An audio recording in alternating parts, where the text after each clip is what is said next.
आज हम आपको एक छोटे पीली चिड़िया के बच्चे की और हिरन की दोस्ती की कहानी सुनाते हैं। एक जंगल में नंदू नाम का एक प्यारा हिरन रहता था। वह रोज एक नदी के किनारे घूमने जाता था और नदी का ठंडा ठंडा पानी पीता था। एक दिन जब वह नदी के पास पानी पीने के लिए पहुंचा तो उसको अचानक किसी के रोने की आवाज आने लगी। वह इधर उधर देखने लगा परंतु उसको कुछ दिखाई नहीं दिया। वह उस आवाज के पीछे गया तो उसने देखा एक छोटा सा चिड़िया का बच्चा रो रहा है। वह अपनी माँ से बिछड़ गया था, इसीलिए वह जोर जोर से रो रहा था।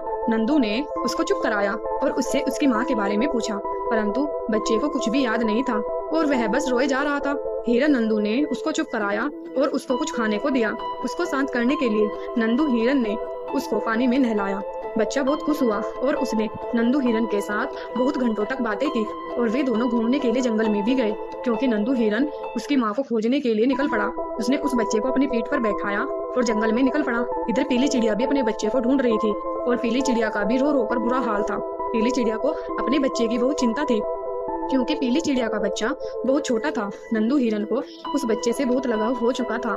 नंदू हिरन को ढूंढते ढूंढते पीली चिड़िया एक पेड़ की टहनी पर दिखाई दे जाती है।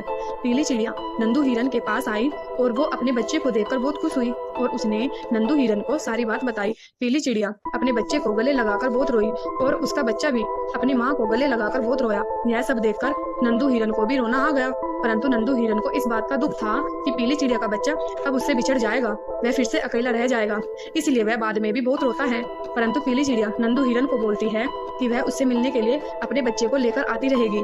यह सुनकर नंदू हिरन भी थोड़ा बहुत खुश होता है, परंतु वह इसलिए भी खुश होता है कि उसने एक बिछड़े बच्चे को उसकी माँ से मिलाया है और वह पीली चिड़िया के बच्चे की सारी बातें याद करके बहुत रोता है। ऐसी ही और कहानी देखने के लिए हमारे चैनल को सब्सक्राइब करें और वीडियो को लाइक करें। धन्यवाद।